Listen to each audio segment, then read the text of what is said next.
up like this. It's the horseshoe. I didn't think about it too much. It was set up like this, like the student desks were like this and this.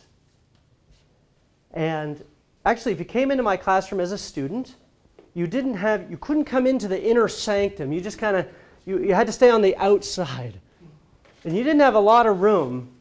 So you'd sort of shuffle in, you get your spot, you sit down, you have just a little elbow room maybe, because everybody's lined up this way and this way. The kids barely had any room at all.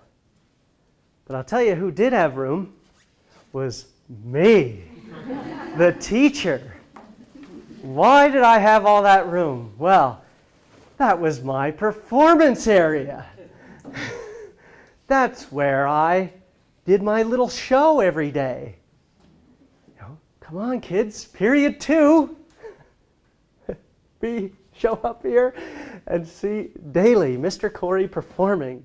For example, when we read Hamlet, I would assign parts, but I always read Hamlet myself. That might be too complicated for you out there. So you just don't worry, you just leave it to me. I'll read that part for you. And of course, I loved reading it, loved those words. And so I'd have room to walk around,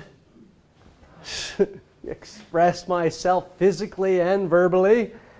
And the kids would all have to just watch, pay attention, no talking. And when I say silence, I mean silence. No whispering. And I'll tell you what attention looks like. It looks like looking at me. And I had control of the room, believe you me. I thought I had their attention. And I thought my job was to teach them. And their job was to listen. But I realize now it was about the teacher more than it was about the students. I want to share a quote with you. It says, "Teaching is listening and learning is talking."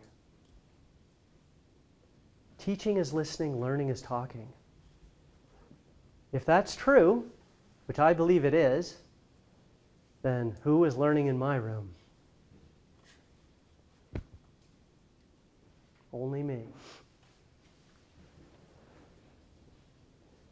I was virtually ignoring the kids' world.